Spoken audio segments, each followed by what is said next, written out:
And welcome to another episode of Mr. Franklin Explains Some Math. Here we've got the advanced topics assignment from April 15th that was due sometime before vacation or now, if that's when you can do it. We are looking at how taxes have changed, both the tax brackets and the amounts that one person would pay. So if we've got a person that is earning $75,000 in taxable income, and that's the taxable income after all the deductions are figured out. We're going to spend a little more time with those. As we go through this, I'm not going to do the whole thing, but the first one was done for you, and you can see that on $75,000 in the year 2005, this is how much a person would pay in federal income tax, a little more than $15,000. As we go through this, we change from 2010 to 2015. You can handle those if you can handle this last one. So let me run through what this year's would be. We are looking at $75,000, so that falls in between this $39,475 and $84,200. Which means that the first two layers of the tax added up to $4,543, and then this last layer of tax, which is everything over $39,475 up to the 75 grand, is going to get taxed at a rate of 22%. You can see that there's a big jump there. And then the jumps are pretty much consistent.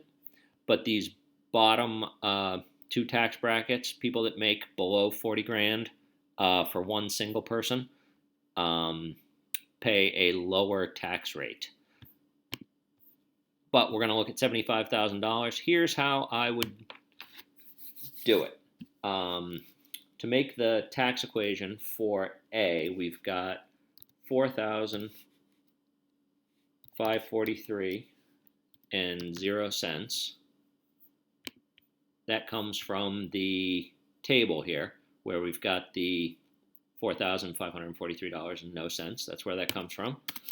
Plus 22%, of course, converted to decimal, of X minus this number right here, the 39,475.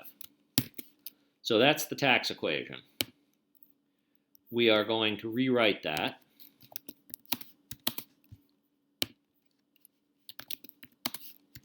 into the slope-intercept form, y equals mx plus b. So in this case, it's going to be tax. So we've got $4,543 plus 0.22x minus $8,684.50. And I got that because we took the 0.22, the 22%, and multiplied it by x using the distributive property. And then we also multiplied the 0.22 times 39,475 inside the parentheses, giving us this. Subtract $8,684.50. Doing a little combining like terms of the constants. There's no other x term, so that stays the same. But doing 4,543 minus $8,684.50. That leaves us with $4,141.50. So now here is the equation rewritten in slope-intercept form. And now we're going to plug in our income for x. The taxable income x is $75,000. So now we're going to work this part of the equation. We've got 4,543 plus 0.22 times the 75,000 minus, nope, did you see me screw up there? Okay, I'm backing up. Hopefully you don't do the same thing. 0.22x times, nope, I did it again. 0.22 times 75,000 is going to be minus 4,141.50. And then since 0.22 times 75,000 is 16,500, and then we're going to carry down the 4,141.50.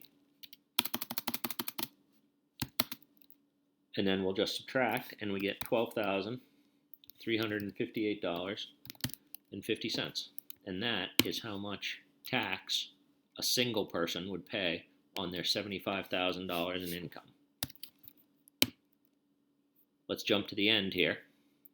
If you need the answers to the other questions, they're in this explanation, and you can contact me if you need help doing the work.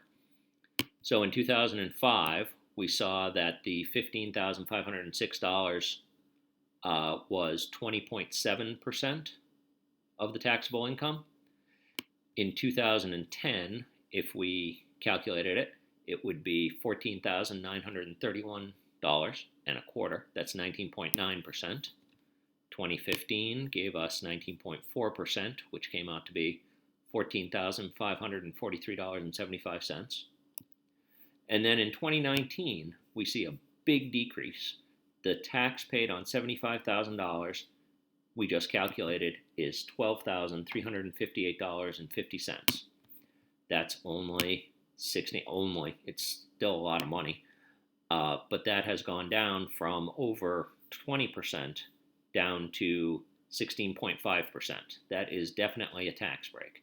I want to point out that somebody mentioned that $75,000 is worth less than it was in 2005. The buying power of $75,000, I did a little calculation, and to buy the same amount of stuff in 2019 that you did in 2005 with $75,000, you would now need today over $99,000.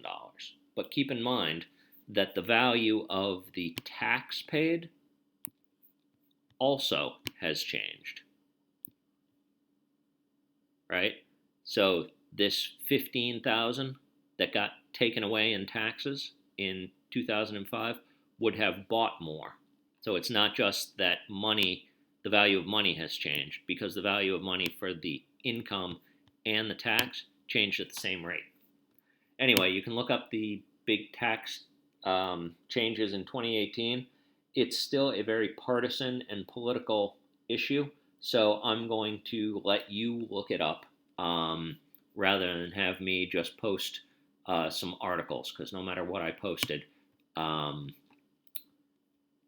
somebody might find it problematic, and I would like to avoid that and just stick with the math for this discussion. So thank you very much. Stay safe, stay sane, and I'll see you on the other side.